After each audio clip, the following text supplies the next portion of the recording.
Alright, hello and welcome. This is my video on the history of Fomenko's New Chronology. So on my website I have a page or an article that is specifically about Fomenko's New Chronology and the history of it, which I will be going through today on this video. So Anatoly Fomenko, he is a renowned mathematician out of Russia. Actually, before I start, I'm going to quick check this out on my other computer, make sure it's all running here. Yeah, it looks like it's going alright. Looks like it's streaming just fine. Alright, so hello and welcome to my stream on the history of Fomenko's New Chronology. This is a article that I've written and I've worked on over the last about year and a half or so. I think a little less, but it's all about Fomenko's New Chronology. And for anyone who doesn't know, I've got a lot of information on my website about it. Fomenko is a renowned mathematician. He began his research on chronology in 1973. Was publishing scientific magazines in the 1980s and began publishing it in books in the 1990s. And so in this article I give a summary of what the new chronology is, a summary of the first attempt at establishing a scientific or a modern chronology, and then the development and history of Fomenko's new chronology. So I've set it up in this way because for not knowing what the new chronology is, it's like, what are we even talking about here? So what is Fomenko's new chronology? It's fundamentally an examination of the spinal column of the popularly accepted chronology of today, which places us in the year 2020, and it argues that some of the vertebrae were found to be out of place. The Fomenko's new chronology is the bulk of work that contains the chronological examination as well as an interpretation on, see I have two ands there, so I'm going to have to edit that out. And so what it is, it's basically the bulk of work that is the examination itself, and then the author's attempt to reconstruct what actually happened based on the results of that examination. And so the interpretation places the dawn of human civilization around 1,000 years before present, which I think they place it prior to the 11th century. So in the 9th to 10th centuries is when the dawn of civilization was, and from the 11th century onwards we had civilization and it was developing.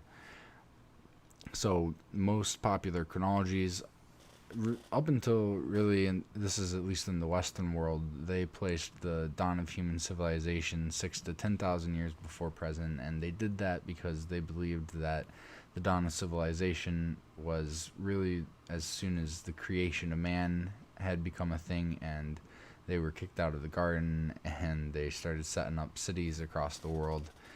And that is what the Western world, the majority of it, believed up until really just recently in the 19th century. And now today it's common for scholars to argue that it was further back, even 10,000 plus years before present, that civilization started to manifest. I think there are some scholars that still place the beginning of civilization with the dawn of writing, and so when people started writing, and I think around like the 3000s BC is when the dawn of human civilization was.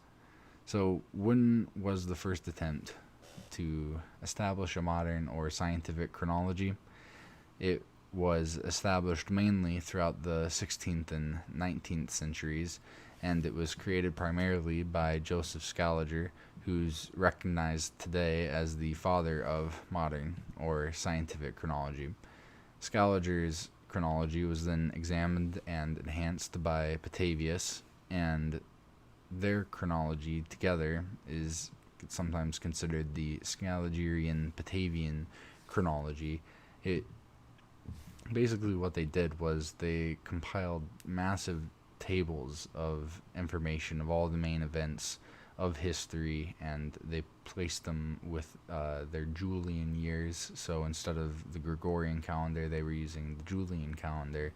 And their works aren't all tables, but there were some involved. And these really, they were just based off of mostly written records. They didn't have actual tangible substantiation. So, for example, like today, we still don't really have evidence that Hannibal ever traveled over the Alps with his elephants. There was one study I was reading that there's evidence that a large herd of animals went through the area at the time that they believe Hannibal was around, but it could have been anything. So that's the best evidence that we have, is maybe a large herd of animals did go through there at the time. Aside from the written record, that's the best we've got for that. If I'm wrong, though, let me know. Comment a link in the comment section, or hit me up somehow. I'm easy to contact.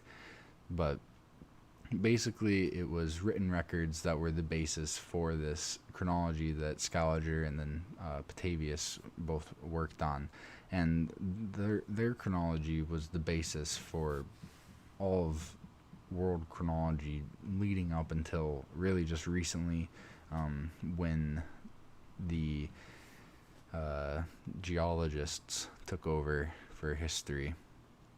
So just to add some perspective, the chronology and history of Russia was spearheaded by Mueller in the 18th century, and his history, it conforms to this Scaligerian paradigm. And so if Scaliger's chronology is shown to be incorrect, then by default Mueller's is also correct or incorrect. And that's what the new chronology is supposedly Fomenko discovered a massive amount of correlations and connections that it's more likely that the records that we're looking at describe the same events rather than different events.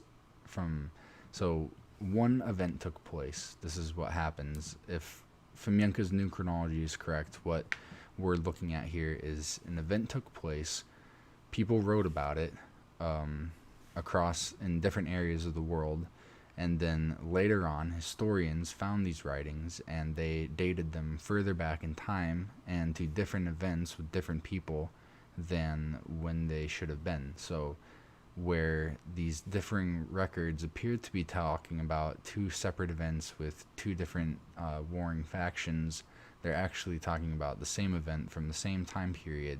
And it is definitely interesting. The validity of it all is still questionable. I've been trying to find experts to dig into it and explain how it's wrong and how it's right for a while, but no experts really even want to touch this stuff at all. So what is the history of Fomenko's new chronology? Where did this all come from? Fomenko himself, in one of his publications, breaks it up into 6 stages. And because the first 3 were before he was even born, I've labeled those as pre-Fomenko's new chronology, and the 3 stages after that as Fomenko's new chronology, because that's when he was around. And then I've also assigned a keyword or a phrase to each stage to summarize what it's about. So stage 1 is set by competing chronologies. Scaliger creates becomes the father of modern chronology, and that is the basis for all chronology since, basically.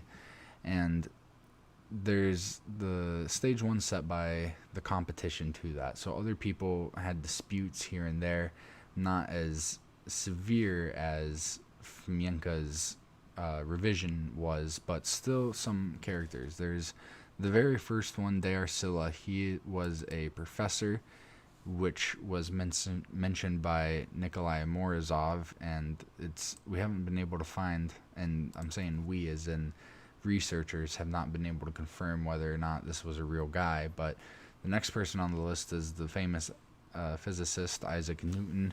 then Gene Hardwin, and all these people questioned history. I've got an even more complete list of people who questioned history.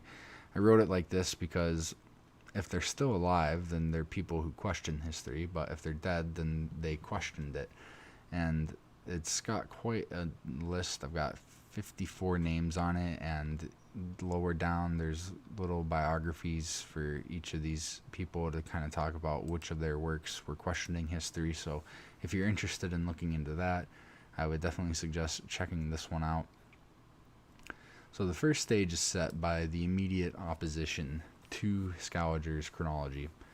Then the second stage is set by Morozov.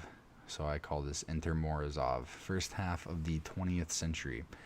He noticed what were apparent inconsistencies in the Scaliger-Petavius version of chronology, and so he developed methods to analyze chronology, and based on them formed arguments about how the chronological timeline was shorter than what was being popularly accepted. And I'm not an expert on Morozov, but I think he thought basically everything prior to like the 6th century was questionable. So Fomenko claims that Morozov's work fell short of the grand end, but was still a significant effort. Stage 3 is set by silence. Basically, the discussion on chronology ends. The ideas of Morozov were halted by slander. The chronological revisionism in the West ended over Velikovsky's catastrophism hypothesis, which is actually still, I think, kind of popular today. I think I hear more about Velikovsky than I do about Fomenko. And Fomenko, I think, even reports that Velikovsky took his ideas from Morozov and didn't cite Morozov, but it's clear that that's where he was getting some of his ideas from. So stage 3 is silence, and it leads up to when Fomenko enters the scene. So Fomenko gets motivated to analyze. This is what the story is, and potentially this is just the excuse they use, but from everything I've looked into, Fomenko does appear to have gone about this honestly and legitimately. Like, I get that people that fake things are supposed to mimic the real deal as close as possible to avoid detection, but this does look like it's a legitimate study, and that he's presenting his findings as accurately as he can. So Fomenko gets interested in it in 1973.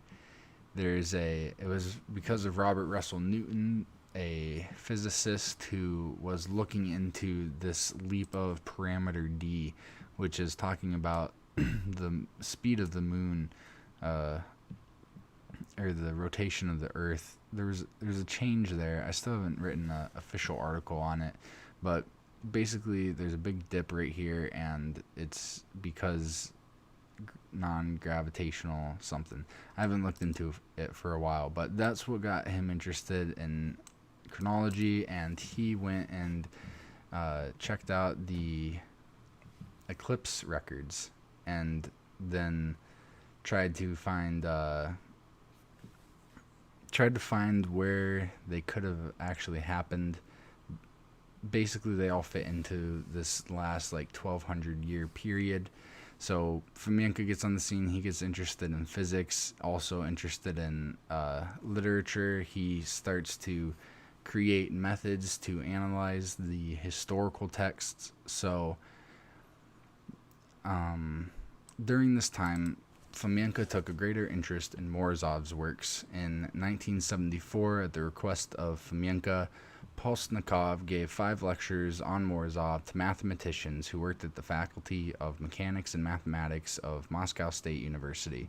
It resulted in a group of mathematicians taking an interest in the problems of chronology and creating statistical methods for analyzing historical texts. From 1974 to 1979, Fomenko proposed and developed new methods of these types, and with them discovered what appeared to be 3 major shifts in chronology. places where events have been wrongly duplicated in the historical canon, approximately 333 years, 1053 years, and 1800 years. Now, I often see people misquoting Fomenko as saying that Scaliger added 1,000 fake years to history, and I don't know if Fomenko actually says that anywhere, but that it was intentional at all, but that these are the approximate years. It's not just that 1,000 fake years was added to history, it's that all history more than 1,000 years ago is fake. It's they're phantom duplicates of real events, or they're forgeries. But Fomenko, I don't think, thinks that they're all forgeries. I think he believes that they are actually legitimate documents. Got to adjust here real quick.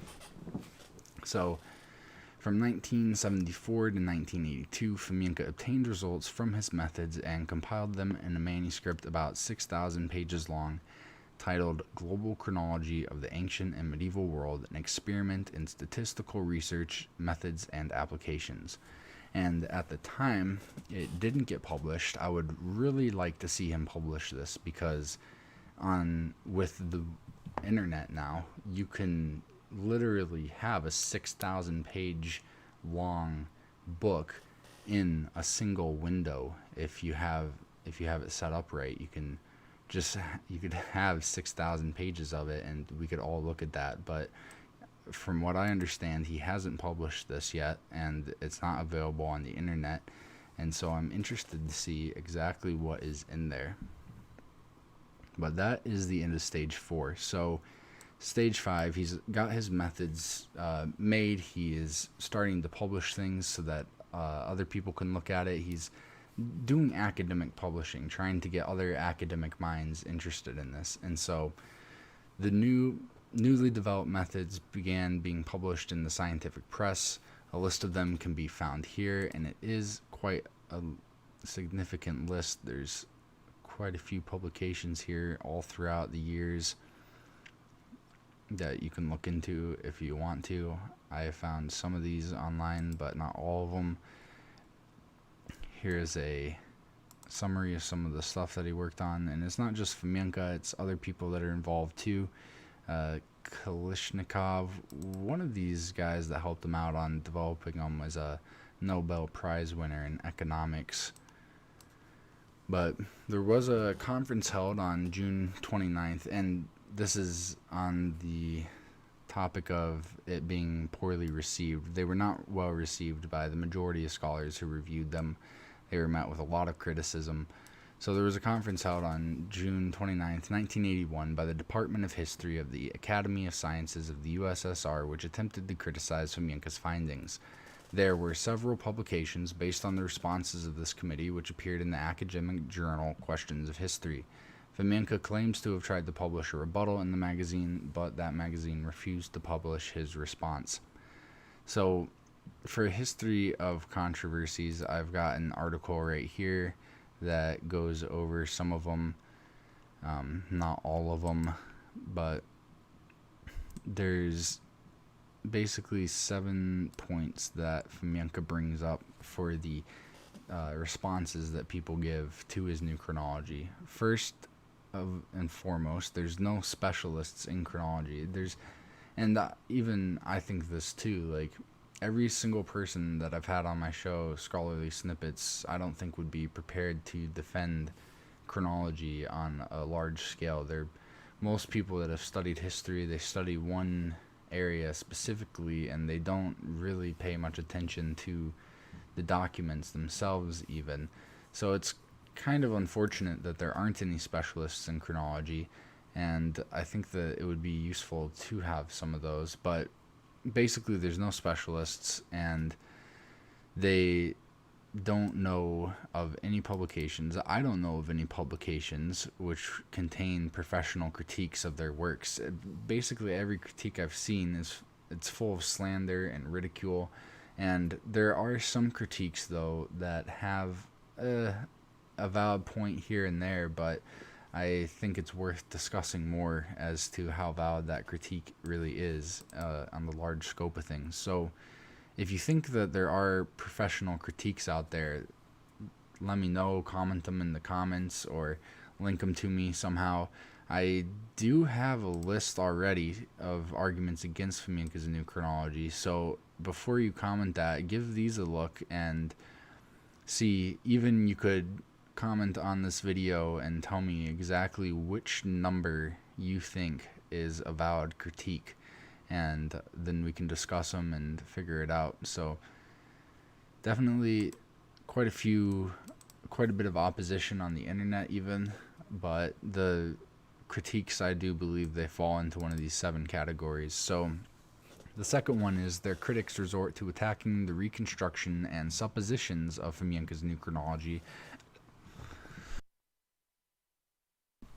as opposed to attacking the critical foundations. And I think the majority of the critics fall into this category, where there is a foundation for the new chronology. It's the astronomical dating and the textual analysis, and then other things such as the reconstruction as to when certain events happened, or when did words take on their form and meaning.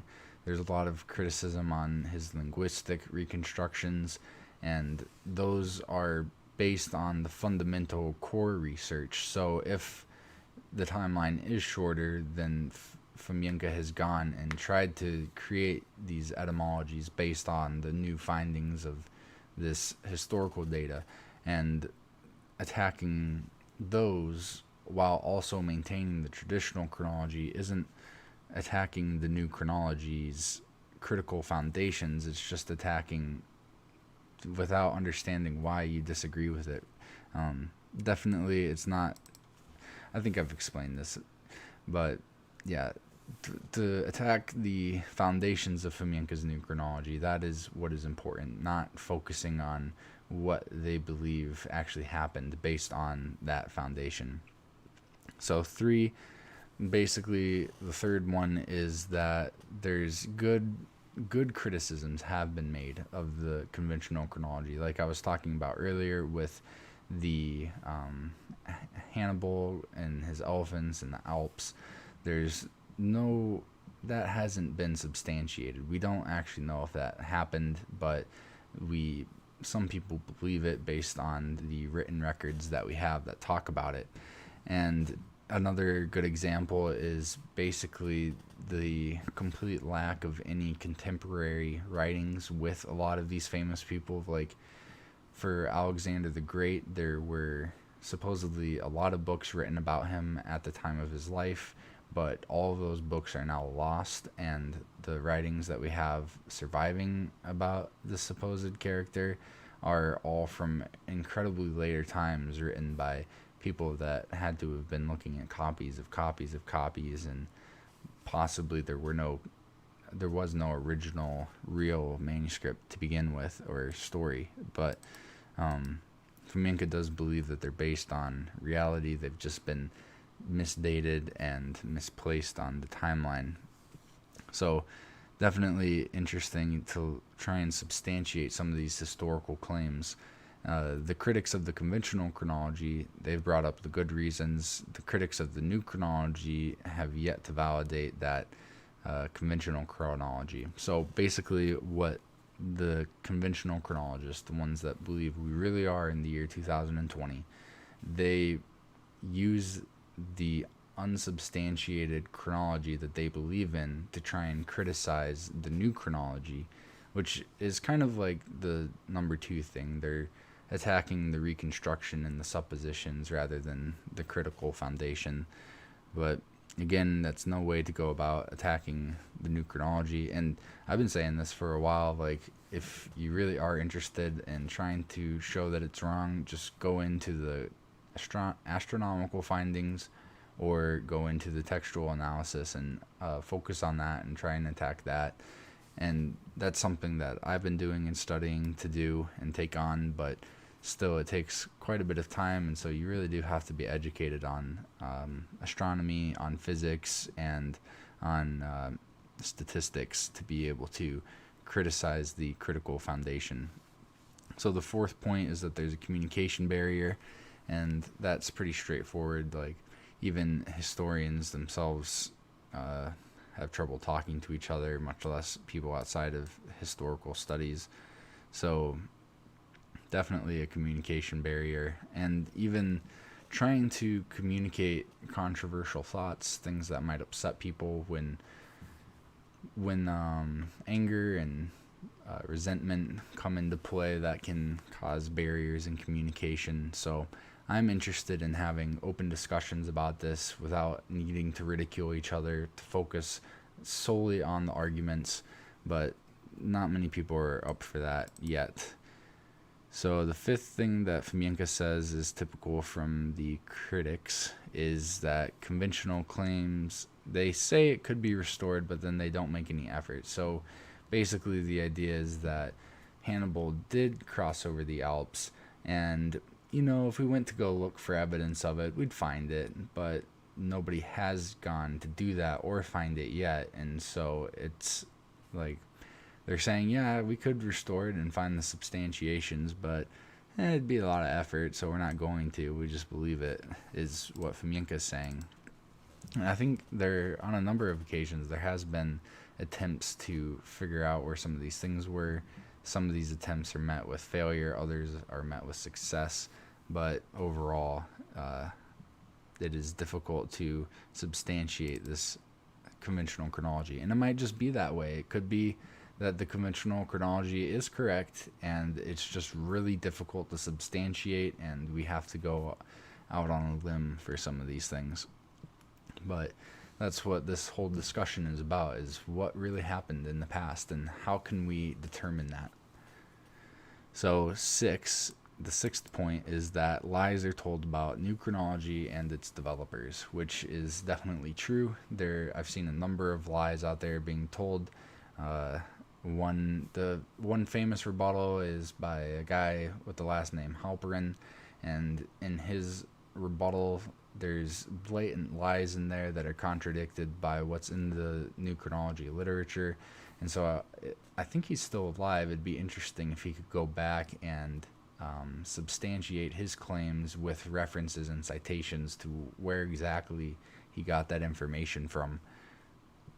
And the seventh one is that there's an issue in how the scientific field influences political and ideological fields. And so history is definitely an ideological field, and is to a degree politicized in how it's taught and spread. So these fields, there are complications there, and how do we go about getting new scientific methods out and understood by the general public? Because most people don't care at all about chronology, and even fewer of the people that do care about it are going to be equipped to look into this stuff. So there's definitely, this is kind of even on the communication barrier.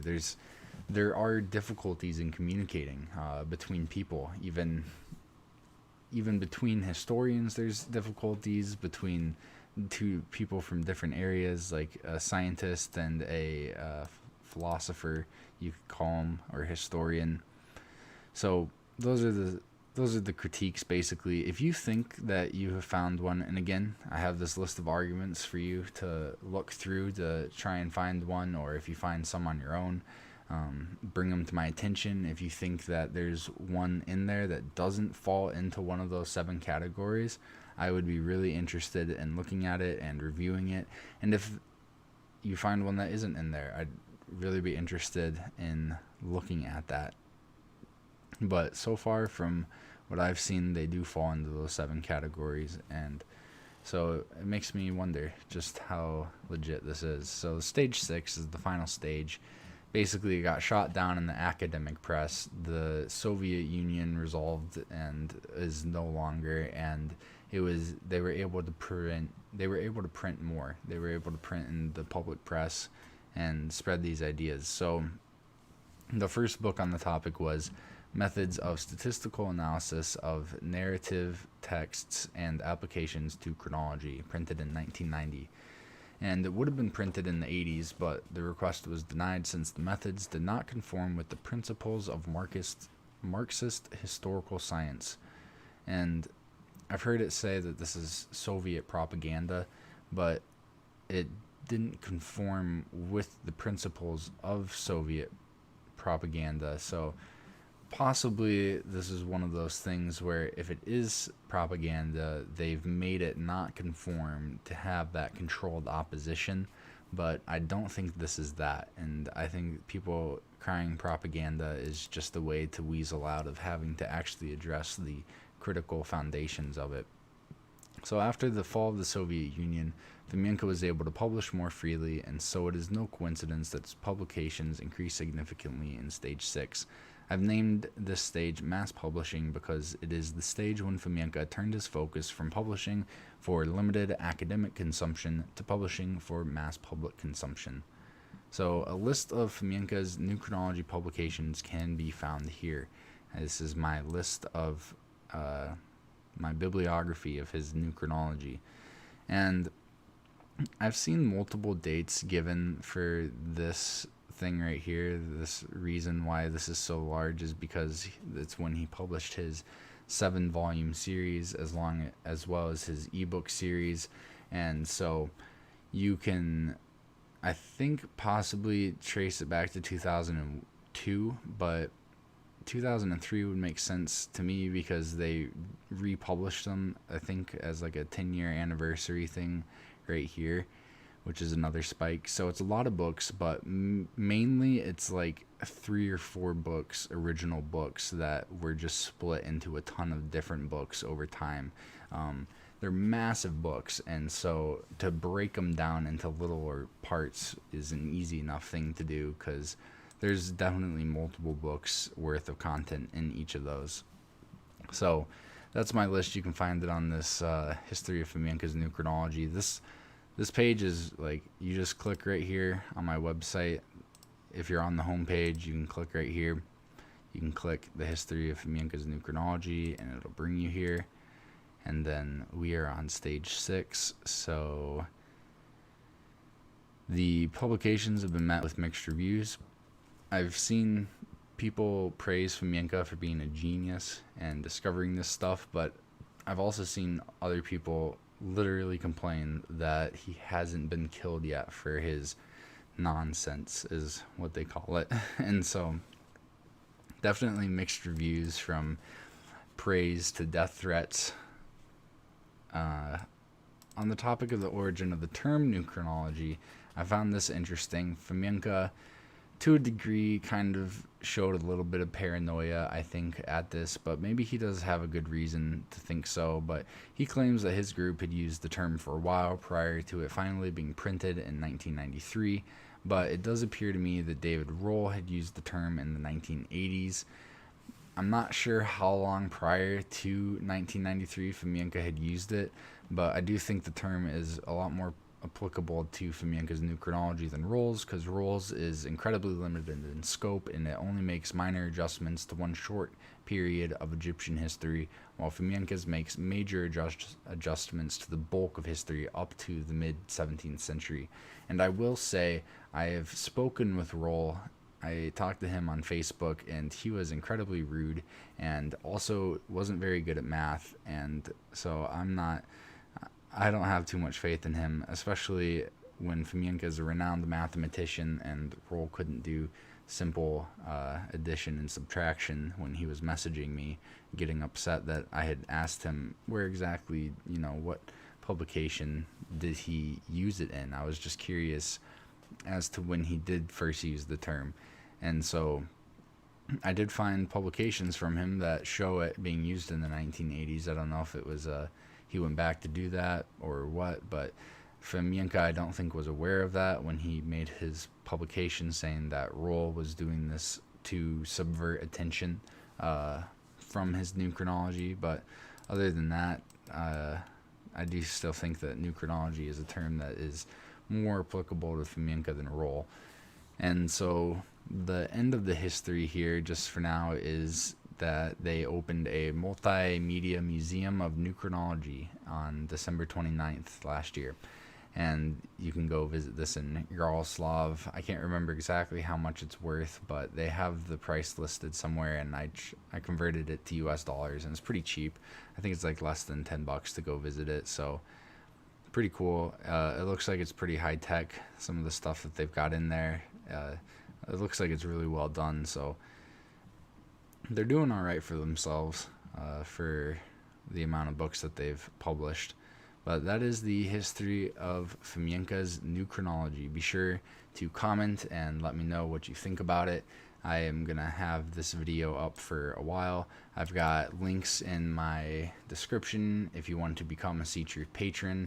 I've got a lot of other content that's only available to my patrons on the Ctruth Patreon channel. If you don't want to go on Patreon, but you do want to donate, I've got donation links right in the description, so you can donate directly to me, and all that money goes back into the show to be able to get stuff like the green screen and the microphone, and I'm due for a new headset here. I've got it taped up, but it still works, so if it works, you can't fix it if it's not broken yet. But that is the live stream for the history of Fomenko's new chronology. Let me know what you think about it in the comments. Hit me up. I want to hear what you have to say. I will talk to you